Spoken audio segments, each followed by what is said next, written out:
tardes a todos. Bienvenidos al Centro Documental José Luis Cano y a esta sala Manuel Fernández Mota, a este acto dentro de los encuentros literarios que organiza el Ayuntamiento de Algeciras y hoy con una ocasión especial. Saludo a nuestra vicerrectora del Campus Bahía de Algeciras, Mar Cerván, compañero de corporación, Fernando Silva, y a nuestro exalcalde, a Juan Antonio Palacios, y a todos ustedes. Hoy muy especialmente me acompaña el vicerrector de Cultura de nuestra Universidad de Cádiz, que siempre es un auténtico lujo, José María Pérez Movió, de la familia de la Universidad de Cádiz.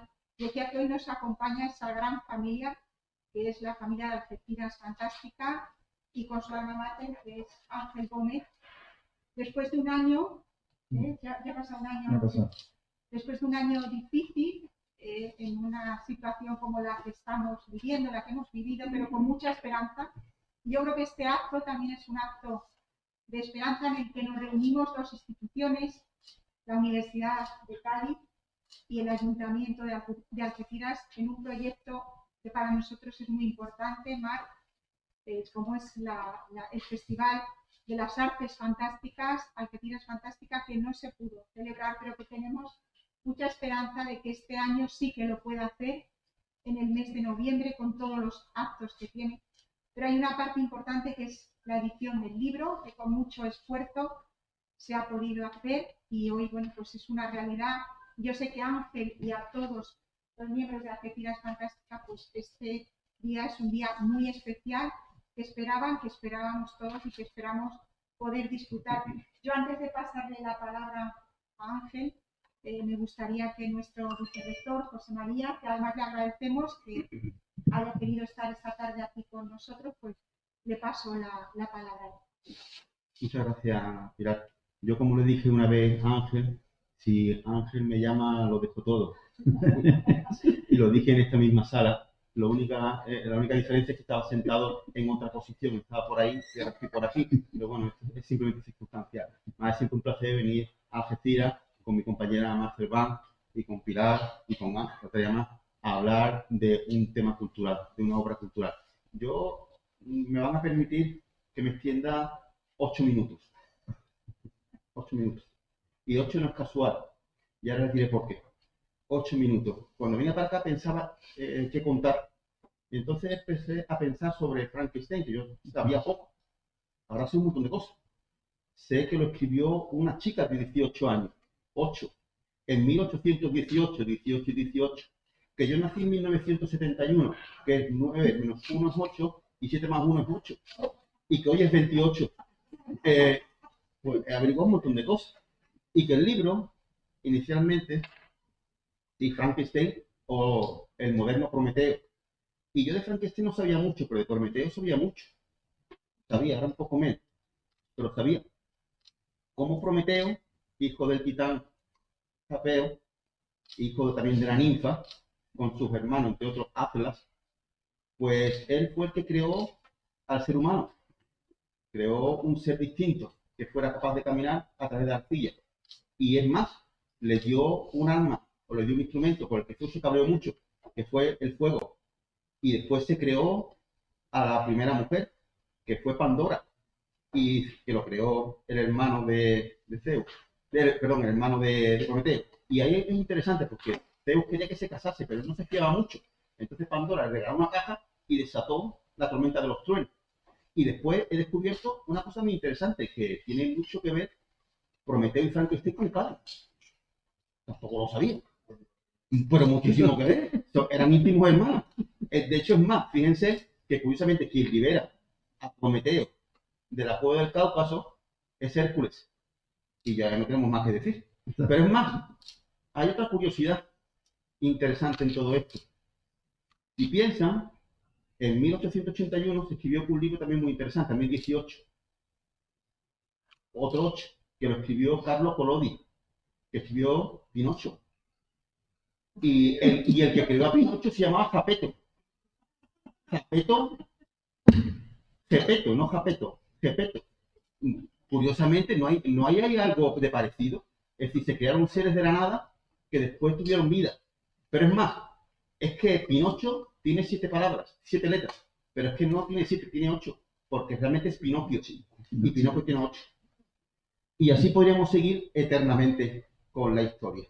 De hecho, Frankenstein a mí me ha recordado mucho toda la película y toda la historia que he ido pensando estos días sobre estas palabras en una cuestión muy interesante, en el renacer. Porque el número 8, la simbología, es el renacer, es el comienzo, es el comienzo. De hecho, este es el comienzo de un acto, de una nueva época, de un nuevo momento, de una nueva experiencia. Cuando nos vimos hace unos meses aquí, hace un mes y pico aquí, 2 meses, éramos la mitad, hoy somos el doble. Somos el doble. Estamos renaciendo como Frankenstein, como el... De hecho, es más, Ángel, y ahora viene Acción Fantástica y lo que hace la mentira, es crear un mundo paralelo, un mundo de fantasía y un mundo de creación, que es lo que hace falta ahora. Hace falta crear, pensar y pensar en un mundo mejor. De hecho, Frankenstein y las criaturas es interesante porque, como decía anteriormente, la autora no le dio nombre, le dijo las criaturas, y después tuvo que ser muchos años después Collodi que le diera nombre y le llamó Pinocho. Pinocho, que venía del leño, curiosamente, como Adán y Eva. Es decir, hay mucha simbología en todas estas cuestiones. Como en la historia se repite y nos hace soñar, nos hace pensar. Yo estoy contentísimo de estar aquí y que Algeciras Fantástica siga creciendo, que también podríamos seguir con Algeciras Fantástica con los números, pues ya voy a dejar de hacer números que no tienen sentido. También cuadra Algeciras Fantástica, también me sale el 8, pero dejémoslo. No tiene mucho sentido. Pues lo que decía, yo estoy encantado de estar aquí con una nueva obra cultural y de hecho es más, hay otro número interesante en este libro, hay 14. 14 menos el número fantástico por excelencia, que es el 6, el número de la bestia, sale 8. Y así, como digo, podríamos seguir muchísimo. Yo los quiero agradecer, siempre yo soy el agradecido cuando me invitan a un acto de esto, porque me permiten reflexionar y pensar sobre la posibilidad de crear algo mejor, sobre escenarios distintos, sobre posibilidades distintas, reflexionar sobre lo que somos, dónde fuimos y las condiciones que hay, que a veces son reales y otras veces son inventadas. Y Ángel es un creador que ahí tenemos incluso el bus, ¿no?, que ha creado para esta ocasión, con otros muchos que tiene.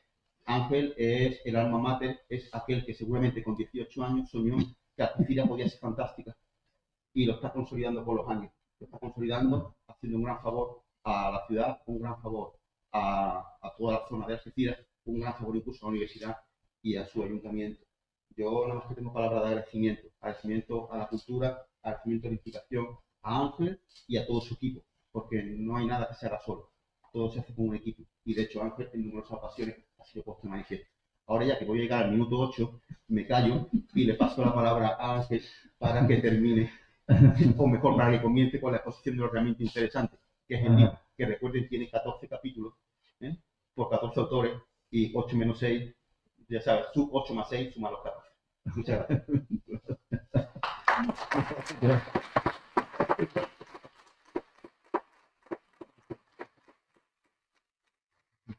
Bueno, querida Pilar, querida José María, querida María del Mar, autoridades, amigos todos, bienvenidos. Y yo estoy encantado, bueno, estoy ahogado también, me cuesta hablar con la mascarilla. Tú tienes una soltura, José María, que me quedo ya hablando con esto. Pero hay que levantar un poquito para oxigenar, si no. Y yo estoy encantado porque, aunque es una presentación de un libro editado por Calamar Ediciones ante todo, y con el cual nosotros pues, nos buscamos las maneras de comprar, adquirir ejemplares para entregarlo gratuitamente y hacer acopio al tema de la cultura gratuita, aunque hay quien critica que la cultura no debería ser gratuita, y es de entender. Pero cultura gratuita, ¿por qué no? Lo hacemos en tiempos malos y estamos atravesando los peores tiempos, pienso yo, porque lo comentábamos en la anterior presentación, que esta pandemia ha venido como a ser una parcela más de los apartados de fantasía y terror del evento de Algeciras Fantástica, pero con la tristeza de que no se trata de ficción, no se trata de escultura, pintura, literatura, cine, todas las parcelas que cultiva Algeciras Fantástica en su distinción, sino que parece que vivimos una ficción cinematográfica y todavía, a pesar de que han pasado ya muchos meses, nos tenemos la sensación de que estamos viviendo en una pesadilla, no sé yo, todos vosotros, pero a mí me pasa eso. Y cuando me veo la mascarilla en el retrovisor, digo, esto es una pesadilla pensada por George Romero o por cualquiera de los Cronenberg, cualquiera de los realizadores que hablaban de pandemia y de situaciones parecidas, ¿no? Pero bueno, hay que hinchar pecho y pensar que estamos levantando el espíritu y a pesar de las desgracias y de los que han caído en el combate, pues seguimos adelante con la esperanza de resurgir y de que todo vuelva a la normalidad, que eventos como este se lleven a cabo con tranquilidad, que desaparezcan algún día las mascarillas y creo que a pesar de algunos negacionistas y algunos imbéciles, todo hay que decirlo, creo que la mayoría estamos haciendo los deberes como hay que hacerlo y ese es el camino, pienso que es así, ¿no? Y bueno, afortunadamente estamos aquí porque este libro estaba ya encargado, estaba todo ya editado y preparado para presentarse en el mes de noviembre en el marco de Algeciras Fantástica, cubriendo una de las parcelas literarias que nosotros tenemos a bien llevar adelante. Se ha postergado, no sabíamos qué hacer con él, pero había que dar salida ya a los libros porque la editorial sigue su rumbo a nivel nacional e internacional aparte. Y nosotros siempre acordamos, una de las ventajas que tenemos al comprar los libros es que es la primera presentación, es nuestra para Algeciras Fantástica. Y por eso se ponen los logos aquí, tanto del ayuntamiento como de la UCA, como el sello nuestro, el distintivo de AF de Algeciras Fantástica. Pero bueno, hemos llegado a tiempo, el libro está aquí con nosotros por fin y cabe incluso la posibilidad de que se presente como alternativa en paralelo el año que viene si conseguimos, o sea, el año que viene, este año, si conseguimos en noviembre llevar el buque a puerto y que sea un segundo libro de presentación. ¿Por qué? Porque habrá más gente. Esas presentaciones, yo recuerdo que todos estos años atrás salían 200 ejemplares el mismo día de la presentación, es que se iban los ejemplares. Si no en la sala, porque se agotaba ya, no había espacio, después en el cine se requerían y después iban saliendo más libros de los 300 que se contratan para regalar. Pues sí, probablemente hagamos eso. Y ahora, pues procedo a decir un poco, unas palabras sobre la génesis de esta obra, ¿no? Esta obra nace de una acumulación de ideas encadenadas. Mi vinculación con la editorial Calamar es muy anterior al evento de Algeciras Fantástica. Yo como autor de esta editorial, ellos estaban muy contentos conmigo porque en concreto 2 libros fueron bastante exitosos para ellos, que fueron Casas Malditas de Arquitectura del Horror. Algunos que son coleccionistas de este tipo de libros saben a cuál me refiero. Y Cine Zombie, que era un tratado sobre el muerto viviente, no solo el cine zombie casposo, sino reflexión sobre el universo del muerto en vivo en el cine. Y era un tratado prácticamente de 1000 páginas, que se redujo con letra menuda en 500 en un tochazo que algunos dicen que es la Biblia. Extenso sí es, desde luego, y me ocupó. Entonces, a partir de estos proyectos, trabajándolo con Calamar, cuando surgió la idea de comprar libros, digo, ¿quién mejor que Calamar? De todas las editoriales que yo trabajaba, era la que me daba más confianza y veía que eran más profesionales. Y la aventura fue a partir de Casas Malditas de una propuesta, ¿por qué no hacemos una antología de casas encantadas, tuya, de relatos? Digo, yo encantado, porque siempre lo he dicho, siempre me he sentido más narrador que ensayista, pero con diferencia. Y dije, por delante, pero entonces me planteé, digo, yo que tengo la alternativa de escribir libros individuales, tengo esa fortuna y tal, ¿por qué no embarcar en este proyecto amigos que escriben y lo hacen fenomenal y que aman el género? Y en principio, los que colaborasteis en aquella casa maldita, la Mansión de los Cuervos y otros relatos de Casas Encantadas, que fue como se iba a llamar la antología y como se llamó, pues decía que son autores que muchos no los conocemos, que eran nacionales todos. Yo tiraba mucho de mi terruño, obviamente a los amigos, tú lo sabes, tú estuviste también en el libro. Y digo, bueno, pues vamos a confeccionar un libro de qué pasa. En principio eran reticentes, pero cuando vieron el resultado tan variado, tan intenso, dijeron, avanti, y el libro salió. Nos dio satisfacciones y le siguió un imaginario que fue una antología de relatos de ciencia ficción. Y ya llegó un momento que digo, ¿cuál será el siguiente? Digo, vamos a hacer un tributo a la figura del conde Drácula, pero no divaguemos. No queremos inventar y decir que Drácula es el presidente de los Estados Unidos. Vamos a ser fiel a Bram Stoker, a lo que la mitología plantea, y vamos a escribir relatos sentidos con el corazón. Vamos a inventar, pero partiendo del respeto y de que hay un icono potente ahí que hay que mantener. Y salió La huella de Drácula, que yo quedé sorprendidísimo, no por los resultados de mis amigos, que sabía que iban a hacer más trabajo, sino por la acogida que tuvo el libro. A este le siguió La huella del hombre lobo, siguiendo las mismas directrices. Todos se fueron presentados en el marco de Algeciras Fantástica. Y como se dice, no hay 2 sin 3, pues tenía que llegar La huella de Frankenstein, que es el que tenéis en mano, que yo en principio pensé, este es un libro más acotado, porque vean, el tema del vampirismo permite muchas diversidades.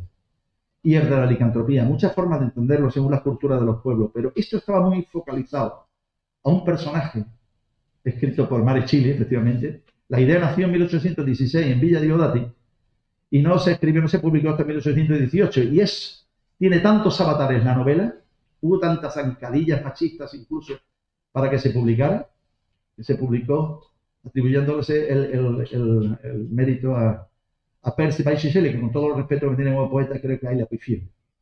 Y él mismo reconoció con el tiempo la injusticia. La escribió Mary Shelley, por supuesto, y el sello de ella está totalmente brillando en la novela en todos los conceptos. Y eso fue la luz, la iniciativa literaria, cosa que el licántropo no tuvo. Al igual que Drácula, tuvo una novela señera que marcó unas pautas de entrada, y el cine, muy astuto, supo beber muy bien. ¿Qué ocurre? Que el icono que ha llegado es más cinematográfico que literario. O sea, y además se dice Frankenstein. En el año 35, en el año 31, James Whale, cuando hizo la película de Frankenstein, el doctor Frankenstein aquí en España se tituló, pues el monstruo no tenía nombre. Es más, ni aparecían los créditos, ponía un interrogante de monstruo, un interrogante, como diciendo, no es sino un actor, sino un monstruo que vamos a utilizar, curioso es la anécdota. Y Frankenstein era el doctor, Víctor en la novela y Henry en la película, curioso, cosas del cine. Pero en el año 35, cuando James Whale realizó otra obra maestra más, mi película favorita de toda la del cine de terror, The Bride of Frankenstein, la novia de Frankenstein, cometieron un error, entre comillas, que es cuando el doctor Pretorius, cuando crean a la criatura hembra, Elsa Manchester, y le lanza la ropa blanca hacia abajo, con ese pelo hacia atrás, Nefertiti, la marca sinuosa eléctrica en el cabello, esas canas. Y dice Ernestecillo, dice, The Bride of Frankenstein. Y la música redobla de Frank Wassman. ¿Qué ocurre? Que estaba atribuyendo el carácter de Frankenstein al monstruo y no al doctor. Durante mucho tiempo se está hablando de esto, pero ahí fue el detalle. En uno de mis libros yo tuve bien decir que no hay conflicto, no hay polémica. Si el monstruo de Frankenstein es hijo del doctor Frankenstein, es normal que lleve el apellido. Entonces, no existe el conflicto. Frankenstein doctor, Frankenstein criatura, tienen el mismo apellido. Y esta figura que está aquí, la he traído, me salió de una hornada, he sacado 9 o 10 ya, para repartir con los amigos, y esto representa el icono. Esto ha sido más poderoso incluso que la novela. Es curioso. Para cualquier chiquillo, cualquier persona que tú le digas Frankenstein, se le viene esto a la cabeza. Algunos le ponen tornillos aquí, en los cómics le ponen tornillos en la central. Son los electrodos aquí en el cuello. Pero esta es la figura, este es el icono. Pues bien, yo a todos estos amigos y amantes de la literatura y escritores, volví a reunirlos a todos y a decir, bueno, vamos a seguir la misma línea y vamos a escribir un relato, pero nos tenemos que poner de acuerdo, porque no quiero repeticiones. No quiero que los relatos sean repetitivos. Yo siempre parto de un núcleo mío potente, fuerte, en extensión, y para garantizar que la antología vaya para adelante, porque no puedes forzar a decir, oye, no he podido o no tal. Y al final siempre se ajusta, aunque lleguemos tarde y sufran mis regañetas, que os pido las disculpas, pero ya sabéis que me pongo en un proyecto, soy un tanto duro y exigente, lo sabéis. Y claro, en el proceso creativo, pues me doy cuenta al final que digo, a pesar de que existan parecidos en detalle que vamos puliendo, al final encuentro una antología absolutamente coherente. Y digo, esto es lo que yo, como lector, habría querido cuando tenía 15 o 16 años y estas cosas las devoraba con ansiedad. Me daba tristeza que cuando cogía un relato de una antología de Frankenstein y leía era un relato de robot. Y decía, es que eso no es. La robótica, sí, son temas hermanados. Esto también es un muerto viviente. David Drácula es un muerto viviente y la momia es un muerto viviente. Pero un muerto viviente, un living dead y un zombie es otra cosa. Entonces cada cosa con su nombre, con su estilo, su atmósfera y su icono. Y en este libro yo creo que, sinceramente, lo tengo que decir, porque de nada vale las falsas modestias, yo creo que lo hemos conseguido de nuevo. El editor quedó muy contento y, bueno, quedaba una vez estructurado todos los relatos, que revelar el nombre de los autores, quedaba la portada que diera forma a todo esto. ¿Y quién mejor que mi Ismael Pinteño? Es como de mi familia. Entonces Ismael, y él conoce perfectamente cómo funcionamos nuestro cerebro, lo sabe perfectamente. Asómbrame de nuevo, Ismael. Quiero una portada, que el icono quede patente, no una cosa rara, que no sepa si es el monstruo de Frankenstein o otra criatura, Y de esta guisa, pues, Ismael se puso a trabajar en un proyecto de portada, que fue esta que veis aquí. Indudablemente, ves el icono de Frankenstein. Pues está formado por partes de todos los creadores. Tenemos, curioso, tenemos la mandíbula de Boris Karloff, una parte de arriba pertenece a la cara del rostro a Mary Shelley, la escritora.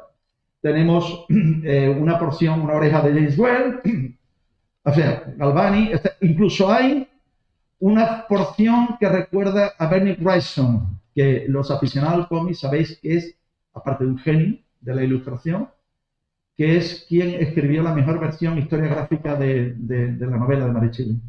Todo eso está aquí. Todo esto se explica, obviamente, en el largo prólogo que tengo aquí. ¿Por qué es largo? Porque quiero dejar constancia de todos los esfuerzos, la vida y por haber, y de los estilos, las intenciones de todos los escritores que han participado en esta obra. Él patentó esto y, como siempre, le digo, dame otra cosita para la solapa, yo siempre pido. Y, bueno, pues la tormenta, el rayo que corresponde con la llegada a la vida, esos rayos cósmicos que hacía referencia James Whale en la película original, y porque, curiosamente, Mary Shelley construyó una historia moral, una historia de horror también. Pero curioso, porque teniendo tantos conocimientos científicos, los capítulos correspondientes a la creación de la criatura, tanto esta como a la hembra, que llega a destruirla, no aporta datos de ciencia ficción. O sea, no se atreve a decir, fuera un laboratorio de corte químico o eléctrico, las redomas, alambiques, allí, la electricidad, los electrodos. No, no, no, no. Eso se lo salta rápidamente y es una cosa que leída hoy día llama la atención. Más siendo una mujer conocedora, como ya digo, por la influencia de su padre, que aparte era librero, un hombre muy culto, William Golding, y en la librería que tenía pues se empapaba de todo. Una mujer que amaba la ciencia al igual que las letras. En eso me siento muy identificado con ella. Y claro, siempre llama la atención. En unas últimas leídas que tuve de la novela me llamó más poderosamente la atención. Y pienso, digo, si Mary Shelley volviera a escribir, viviera en nuestros tiempos y volviera a escribir esa novela, pues yo creo que aportaría muchos más datos de ciencia ficción con respecto a la creación, cosa que el cine sí ha hecho. En la relación de autores que están en esta obra, ¿no? Tengo aquí esto. Los leo a continuación.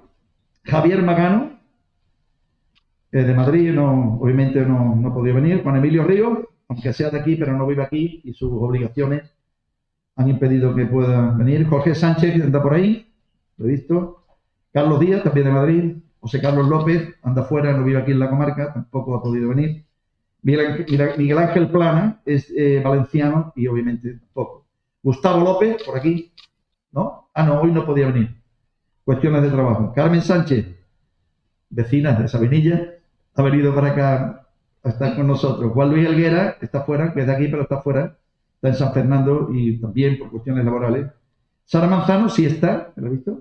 Sara Manzano, ¿dónde? Allí. También podemos decir que vive afuera, ¿no?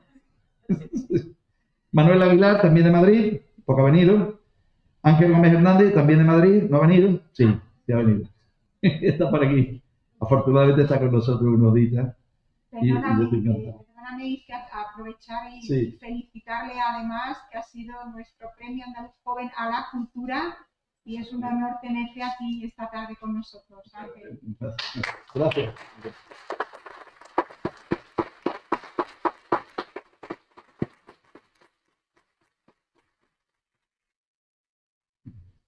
Y sigo. Y José María Pérez, mi policía favorito, ahí anda, allí al fondo. Yo encantado de que hayáis podido venir. Yo sé el esfuerzo de algunos por trabajo de estar aquí, pero a mí me apetecía mucho que todos tuvierais un turno aquí para hablar un poquito de vuestra experiencia. Yo daré unos rasgos más anecdóticos sobre mi aportación de la Génesis en este libro. Y yo pienso que es el turno de venir, pero como no me gusta nunca hacer un enunciado por orden, porque parece que el orden implica una distinción, yo preferiría que cualquiera de vosotros viniera hacia nosotros y a decirnos unas palabras aquí en el latín. Si sois tan amables, a ver quién se anima, a ver quién se anima primero. El primero es el más valiente siempre, ¿eh? Ojo. Lo digo. A ver, ole,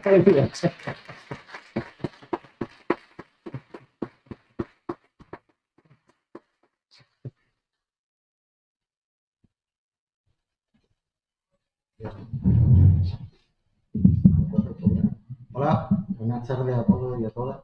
A todos no, ¿eh? Manera de patear el diccionario, ¿no? Para mí ha sido un gran honor haber participado en esta antología de relatos, ¿no? Con estos autores fantásticos todos. Y más en estos tiempos convulsos, ¿no? Que, con todo lo que se cueza ahí fuera. El arte de crear un relato, un poema, una canción, un cuadro, lo que sea, es algo, es un milagro, nos purifica por dentro y es la verdad que es algo que lo que está haciendo Ángel con nosotros no tiene nombre. No solo coordina, nos orienta en todos los relatos, en la forma de para que se desarrolle mejor y con su desenlace es un gran honor. El relato que he escrito se llama Lunática Perversión. Eh, Es un relato que lo ubiqué en la región alemana de Ingolstadt, en la zona de Baviera. Allí el barón Frankenstein creó a su criatura, Frankenstein, que bueno, yo creo que era del Atlético de Madrid, porque era un perdedor nato. En fin. Mary Shelley, la obra de Mary Shelley era tremenda, ¿no? Esta obra, su obra cumbre, es una novela complejísima, con una carga psicológica tremenda. Antes de leer estos relatos habría que leerse, como apéndice está bien, pero el libro de Mary Shelley es el que hay que leerse desde el principio, ¿no? Eso como apéndice va. Y nada más, que estaba rodeada de monstruos científicos y literarios y ella escuchaba y se sentía, bueno, todo eso se vio reflejado en las páginas de su primer libro, su ópera prima, una obra maestra y piedra fundacional de la ciencia ficción. Que la realidad, por muy dura que sea la realidad en la calle, que nunca apague la fantasía que todos llevamos dentro. Viva la Algeciras fantástica, viva el Ángel Gómez, y que esto dure lo que tenga que durar.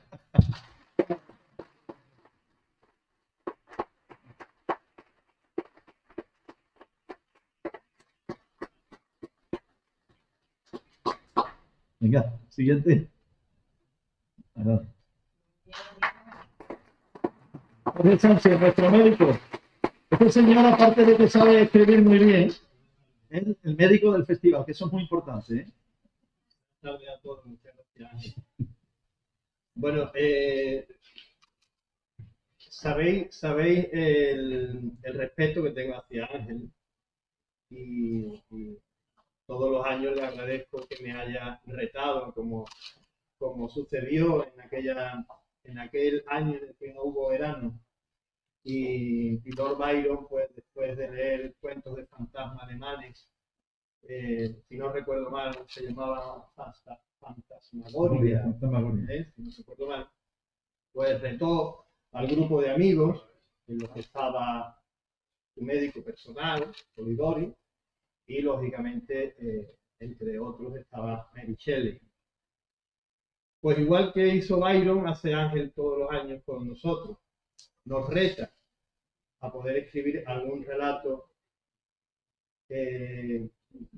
relacionado con un tema, con cualquier tema que nos apasione. Y el tema de la fantasía y del terror nos apasiona a todos.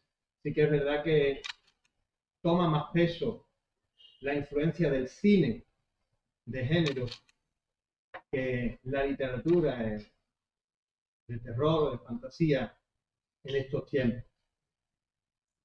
Curiosamente, hoy está presente aquí un familiar mío, el último que queda de mi época, de mis padres, de mis tíos, y estaba sentado en aquella esquina, escuchando hablar al resto de los compañeros, y recaí en la cuenta de que el primer ejemplar de Frankenstein me lo regaló ella, coincidiendo con unos Reyes Magos. Me preguntó qué libro quieres que te regale y le dije Frankenstein. Y fue el primero, y cuando lo leí con unos 14, 15 años, el libro de Frankenstein me pareció un libro entretenido, no tan entretenido como Drácula de Stoker, pero me pareció un libro terrorífico. A los años volví a releerlo. ya me hice un poco más adulto, no maduro, pero adulto, tuve hijos y uno de los hijos empezó a convertirse en adolescente. Entonces, al releer la novela, me di cuenta de que ya no era una novela puramente de terror o gótica, como algunos le decían, sino que era una novela romántica, no en el sentido amoroso de la expresión, sino en el sentido del género, del romanticismo. Y me di cuenta de lo importante que es ser consecuente con las decisiones que tomamos.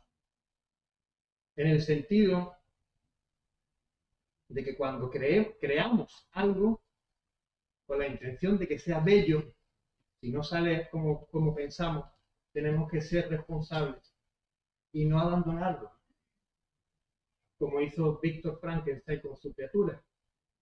Entonces, todo esto, a lo mejor estoy quizás divagando, que me estoy aburriendo, pero la novela me inspiró en el sentido de que tenemos que ser, como he dicho antes, consecuentes con lo que vayamos a crear, y que si no nos sale bello, tenemos que aguantarnos y tenemos que intentar seguir educando para que llegue a buen puerto. Y ya centrándome en el relato de Friedrich, se llama Viaje de Retorno, porque cuando terminé de leer la novela, me di cuenta de que la novela en realidad quedaba abierta, salvo para víctimas y para Víctor Frankenstein, la novela quedaba abierta para el capitán Dalton, quedaba abierta para la criatura, quedaba abierta para la hermana de Robert Dalton.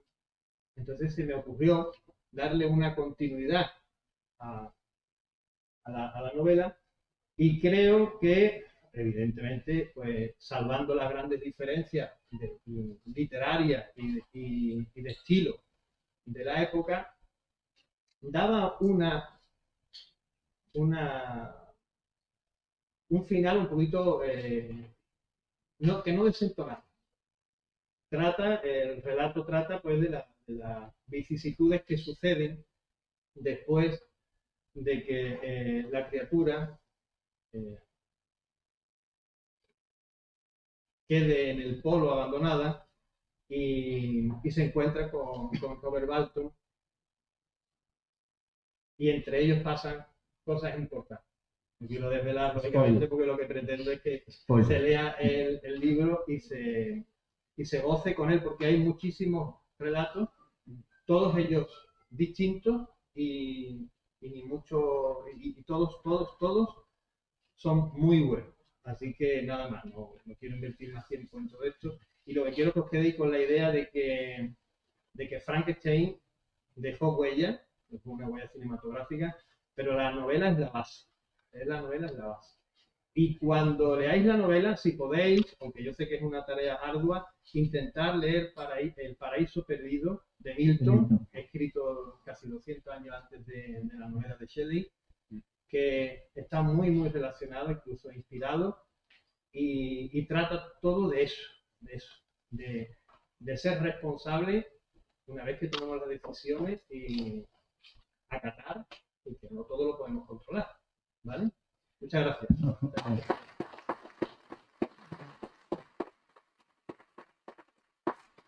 De hecho, El Paraíso Perdido es uno de los libros que lee la criatura en la cabaña escondida de la familia que vive allí, que consigue después de aprender de la manera que explica la novela y lee El Paraíso. Y que al final, cuando dice y se perdió en la oscuridad y en la distancia, no dice que murió. Y tú has aprovechado muy bien, has dado una continuidad que es como si siguiera la novela perfectamente, amigo. Enhorabuena.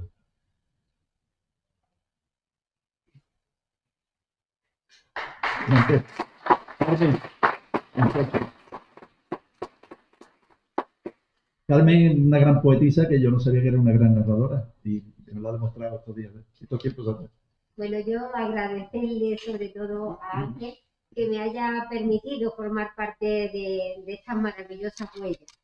Para mí ha sido también un reto porque, claro, rodeada de tanto intelectual, pues dice, bueno, ahora a ver qué historia cuento yo que merezca aquí el interés.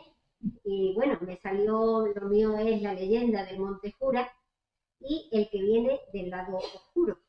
Entonces, pues yo ahí con los nervios a ver si Ángel daba el visto bueno o no. Para mí ha sido un reto y eso pues me ha ayudado a crecer y adentrarme en un mundo que yo jamás pensé que iba a escribir relatos de este tipo. Pero bueno, pues gracias a Ángel, a su cuidado y sobre todo tengo que decir y agradecer que él siempre está encima de cualquier detalle, por pequeño que sea, y eso hace, bueno, que al final el resultado pues sea extraordinario como es. Así que muy agradecido.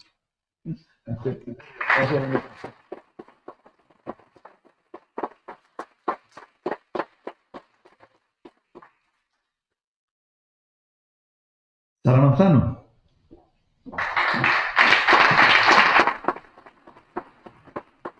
También lleva acompañándonos desde el principio porque es una gran amante de la literatura y también escribe tela. Buenas tardes a todos. Me alegra mucho de ver, sobre todo, a muchos amigos y a ver tanta gente aquí.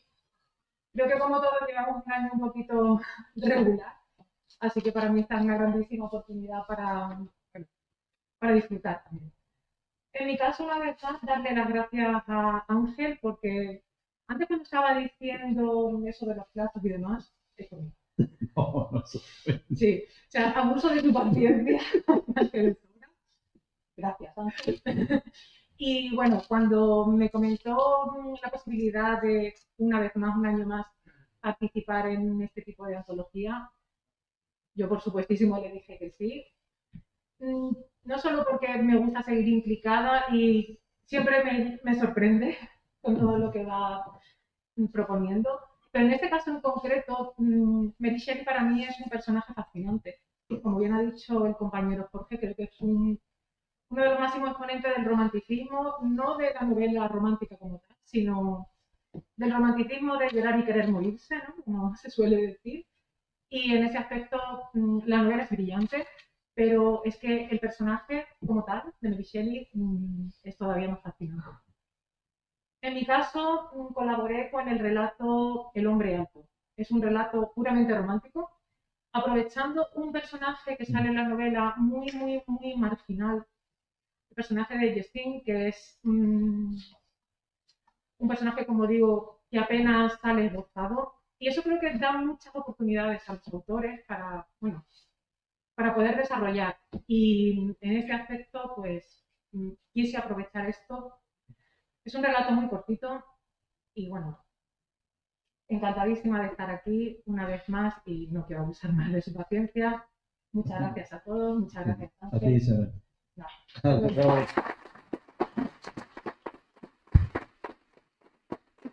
Hay que decir que, y ya se ha comentado aquí un par de detalles, hacemos inciso que creo que son interesantes, de que en qué os habéis inspirado. ¿Todos en la novela? No. Algunos son spin-off, son historias paralelas que se generan, como Sara, que me sorprendió normalmente de un suceso, y en el que ella le saca partido, saca una subtrama dentro de la trama general.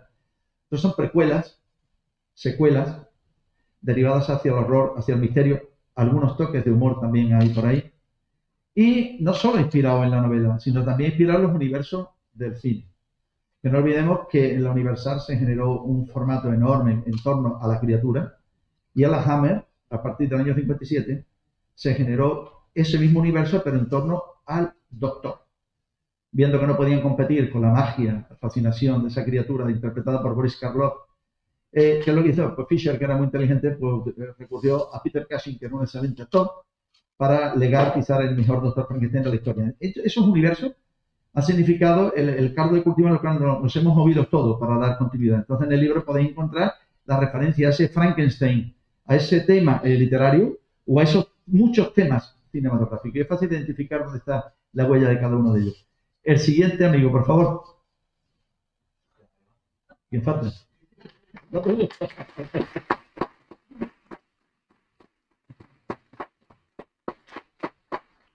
Ángel Gómez Hernández, mi hijo.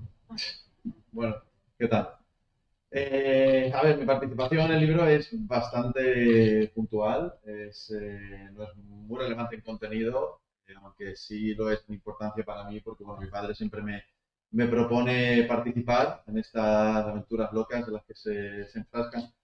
pero bueno, siempre por tiempo o porque yo valoro mucho desde el conocimiento esto que hacen, porque es realmente complejo esto de construir de la nada estos relatos tan bien elaborados y tan bien pensados y tan inteligentes y tan coherentes. Es una cosa que yo, que estoy pues más familiarizado, como algunos ya sabéis, a escribir con la cámara y no con la pluma, siempre me es un reto bastante complejo. Lo hice ya en La huella de Drácula y fue arduo proceso que al final, bueno, pues ahí se soltó en la antología y muy satisfecho de ello. Pero en este caso es muy singular mi participación porque os cuento un poco la génesis de dónde viene este relato que firmamos conjuntamente, mi padre y yo, que se llama Pertenecemos a la muerte. En el año 2012, si no recuerdo mal, o 2011, no recuerdo ahora mismo, creo que 2012.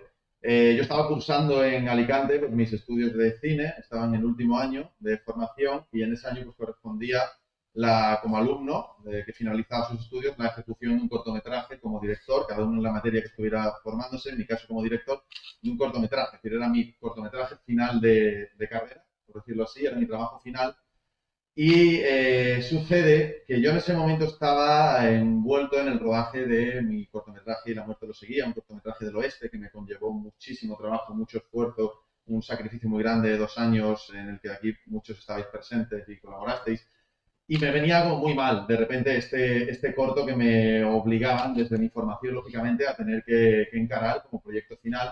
Pues yo rodaba mi cortometraje del oeste entre el mes de abril y el mes de junio, es decir, en abril en en Almería, y en junio en Alicante, y casualmente en mayo, justo en medio, era cuando yo estaba obligado a rodar este cortometraje. Es decir, como podéis imaginar, era de repente una situación muy complicada, porque yo estaba, como digo, muy centrado en este otro corto, y no terminaba de encontrar ninguna motivación sobre el cortometraje final de carrera.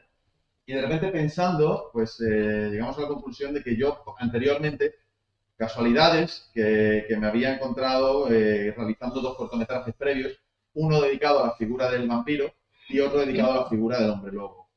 Como digo, no tenía ninguna intención causal estos 2 cortometrajes, eran simplemente que estaban basados en relatos de mi padre, que me gustaba, y los realicé.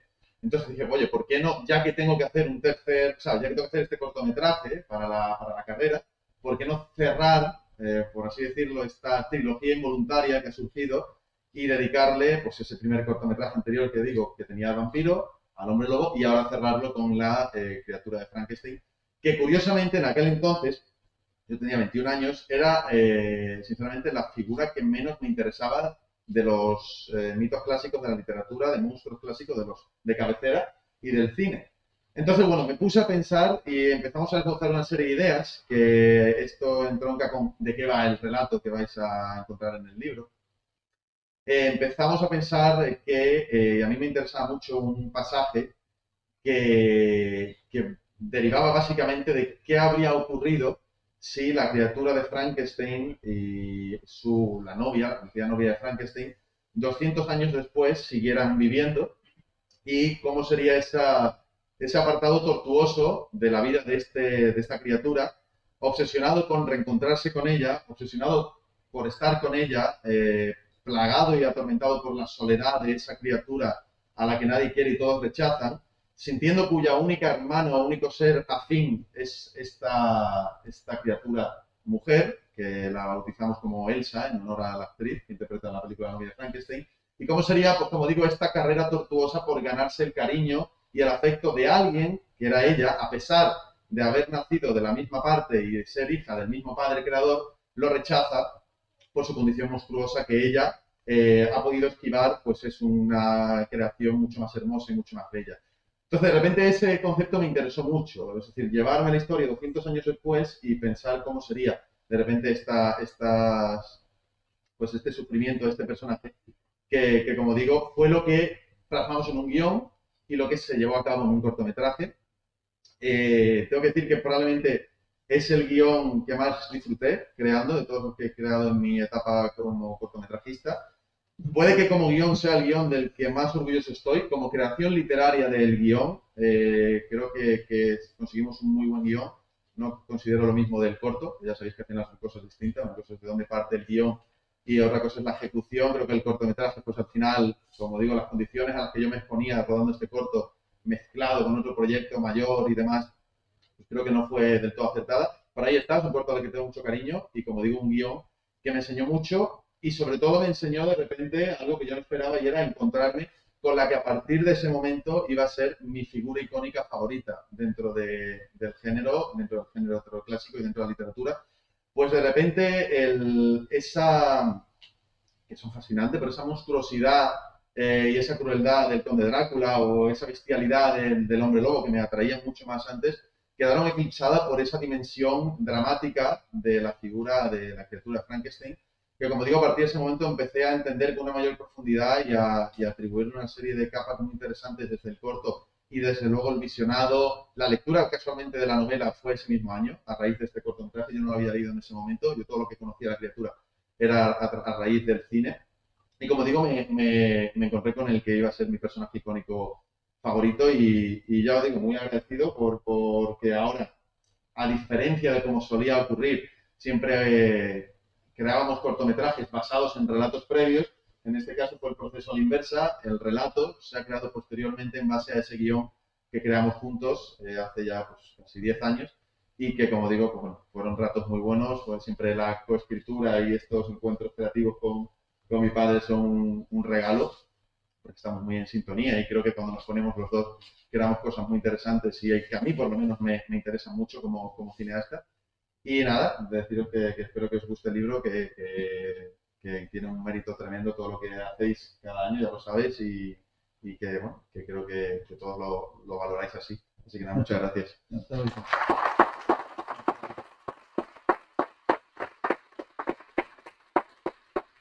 Bueno, como coautor, decir que ciertamente, y comparto la pasión que tienes tu hijo y por ti también, que esas primeras ideas del proyecto, yo siempre tirando, yo siempre quiero más.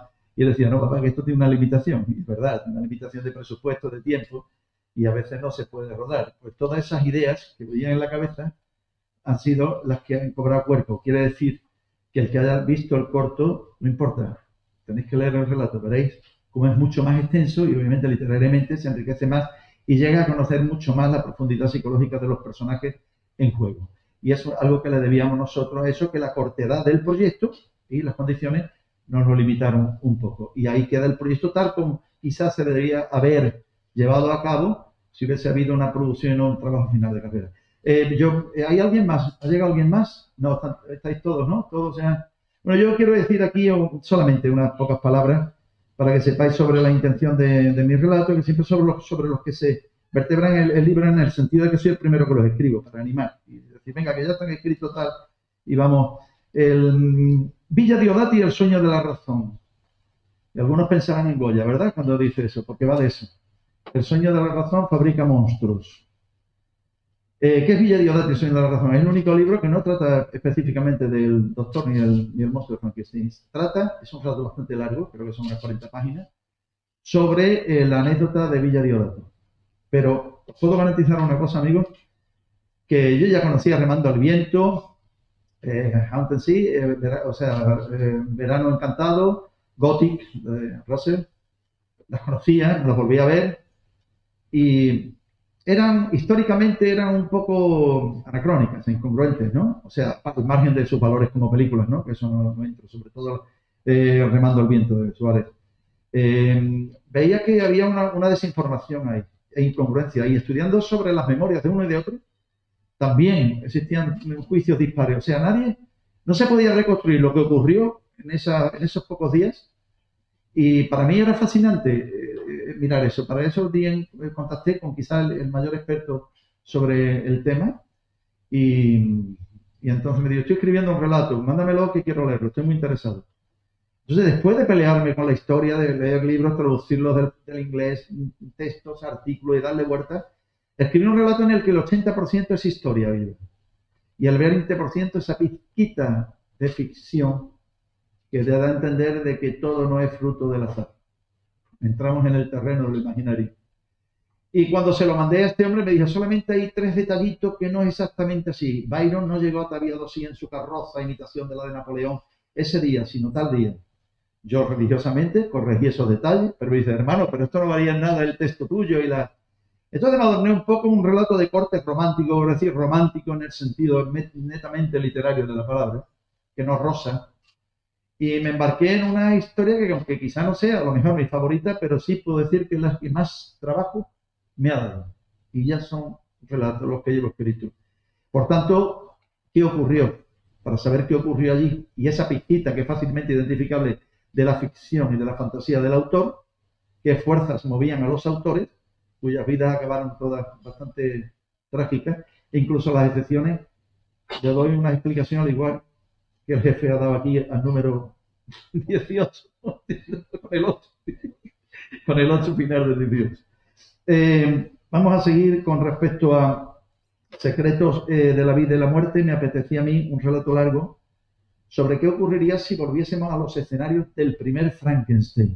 ¿Recordáis el torreón, la tormenta, el molino en fuego? ¿Recordáis toda aquella, cómo terminaba esa película? Mítica, casi todo el mundo la ha visto. Y quien no la haya visto, yo invito a que se haga. Pues me apetecía volver a los decorar. De hecho, es un relato en el que aparecen iconos, aparece ese molino, aparece ese torreón. Está forzado. Algunos fotogramas los he retocado, quitando personajes y añadiendo en función a mi relato, obviamente. Es la vuelta de algunos personajes al lugar de lo que ocurrió, esa tragedia que ocurrió y que ese pueblo queda sumido en el horror y la desgracia y la vergüenza. ¿Qué ocurre? Pero como los clásicos relatos míos de giros y vueltas de tuerca, no puedo contar mucho más porque es un relato que a medida que va avanzando, el lector va encontrándose que le voy dando pequeñas bofetadas de decir, estate atento que te lo voy a colar. Porque el relato va de intriga por encima de todo. Y termina en un final apocalíptico que podría haber sido una versión distinta a lo que ocurrió en el 35 con la novia de Frankenstein. No comparéis mi relato con el de la novia de Frankenstein, por favor. Tened piedad. Pero también que veáis el sentido original y qué vueltas y qué elementos introduzco ahí en mira la originalidad sin perder la atmósfera ni el icono característico del mito Made in Universum. Con respecto al siguiente relato, buscando siempre la variedad, Sombras de cera. Es un relato largo. Sombras de cera es un thriller, es un relato de suspense que nace a partir de un reto de un periodista engreído que siempre gana todas las apuestas y que van a inaugurar un museo de figuras de horror de cera. Enorme. Eso es netamente hollywoodiense. Pero unas figuras muy características. Entonces, si queréis saber qué pasa con esa trama y qué es lo que hay detrás y después de ello, tenéis que leer Sombras de cera, que obviamente es un título alegórico, porque el relato está lleno de sombras que hay que ir puliendo y definiendo en el desenlace. Por último, bueno, ya lo de pertenecemos a la muerte, ya lo ha comentado mi hijo, que es el término "we belong dead", cuando dice el monstruo al final de la novia de Frankenstein, nosotros pertenecemos a la muerte. Tú sal, dice al otro, le quita la culpa al doctor y a su novia. Pero al doctor Pretorius y la criatura hembra que chilla, que en vez de acogerlo, ella quiere la normalidad y se va detrás del doctor y lo rechaza. Y grita, y él se come diciendo, mi historia es desgraciada. Entonces cuando razona y piensa, los que pertenecen a la vida, ese es su propio juicio, y nuestro, y los que pertenecen a la muerte, we belong dead, ¡pum! Y estalla el torreón y se quedan enterrados. No importa, pero la siguiente película le buscan la vuelta y aparece en La sombra de Frankenstein de Roland Barthes, aparece de nuevo Boris Karloff con todo, y Bela Lugosi como Igor, con todo el esplendor. El cine es así, y la literatura también, nos permite la posibilidad de continuar con las historias que siempre nos apasionaron. Y por último, microrelatos de Frankenstein, pues como son los relatos que yo publico en Guía de Ocio desde hace 11 años, no sé cuánto. Todos los meses pues tengo mi cita anual con los microrelatos, que es una manera de practicarme sangrías a la imaginación. Siempre tengo historias en la cabeza, así, le voy dando partidas, y normalmente casi ninguna de las convierto después en relatos ni novelas, porque van en paralelo, ¿no? Y cuando tocan, algunos me dicen, oye, lleva varios relatos publicando del Hombre Lobo. Digo, sí, porque es que el próximo libro va de Hombre Lobo y te aprovecho y saco ya algunos, y después ya tengo que escribir menos, ¿entendéis? Pues en este caso es así. Y como me gustaría cerrar, y normalmente leer un párrafo de una novela, me parece un tanto gratuito, porque se saca del contexto y no sé qué dice, a lo mejor por hablar de la prosa o tal, o la prosa poética o la descriptiva. Yo preferiría cerrar con un microrelato así de cortito, pero como están los tiempos que no están para horrores, aunque yo sé que esto es muy catártico y después en la soledad, el misterio, el horror también nos entretiene y nos fascina y nos hace olvidarnos de esos otros horrores más terribles de la realidad, que eso también lo ocurre, Pero hoy no quisiera narrar ningún párrafo que fuera desagradable o terrorífico, sino un poquito virado hacia el humor negro y hacia el sentido del humor. Entonces, si me lo permitís, voy a leer, creo que es el último relato, porque van de mayor a menor los microrelatos. Es el último relato, por tanto, el más pequeño, que cierra el libro y se llama Cambio de rumbo. Y dice lo siguiente. La noche anterior a marchar el joven Víctor Frankenstein con rumbo a Ingolstadt para cursar medicina, tuvo una pesadilla espantosa en la que vio cómo, merced a lo aprendido en la universidad, daba vida a un cuerpo inerte compuesto por fragmentos de cadáveres. Asimismo, vio la desgracia cernirse sobre él y los suyos a la manera de tragedia. Al despertar, se dirigió a sus padres y, algo temeroso, les dijo: «Padre, madre, lo siento, he decidido no estudiar medicina, prefiero estudiar arte». Gracias por la presencia.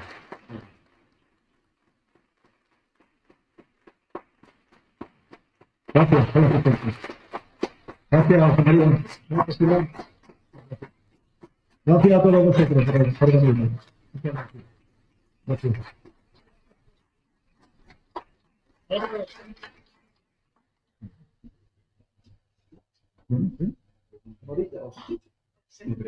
Bueno, sí, si queréis, turno de preguntas, hemos durado una horita, yo procuro ajustarme a la horita.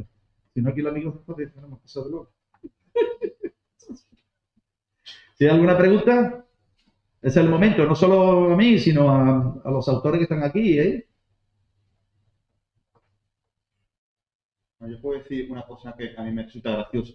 En el Tito Frankenstein hay una figura que es Igor, que es muy gracioso cuando llega este hombre, el doctor Frankenstein, y le coloca la mano, está hablando con él y accidentalmente le coloca, es muy conocido en el mundo del cine, le coloca la mano encima y descubre que tiene, y nota la joroba, y dice: «Uy, perdone, yo soy un reputado cirujano y podría arreglarle, ayudarle con su problema, con su joroba». Y dice Igor, sorprendido: «¿Qué joroba? ¿Qué joroba?». Sí. Pues creo que esta frase nos había hecho reflexionar en estos momentos. Sí, qué joroba, esto no teníamos nada. Además, le cambiaba de sitio, no la tenía que cambiar. El jovencito Frankenstein, que muchos dicen que es una versión humorística apoyándose en el Frankenstein del 31, y sin embargo no, se apoya en el Song of Frankenstein de 1939 de Roland Marley, toda la estructura narrativa, y que no solo hace guiño a Frankenstein y a la novia de Frankenstein y al hijo de Frankenstein, sino también a King Kong. Cuando lo exhiben en público y los focos empiezan a volverlo loco. Hay muchos detalles, es una película entrañable. Otra preguntita. Fernando, venga, yo te gusta. Ataque.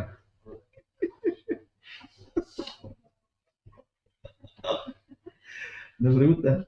¿Más? ¿Por ahí? Tomás, tú creo que quieres, ¿no? Ah, ¿querés que...?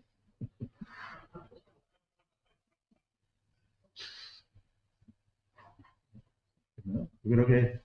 Bueno, yo entonces, si no hay más preguntas, que os leáis el libro, ¿vale? Que echéis un rato agradable, y si tenéis alguna cosa que echáis en cara, echádmela a mí, soy el culpable.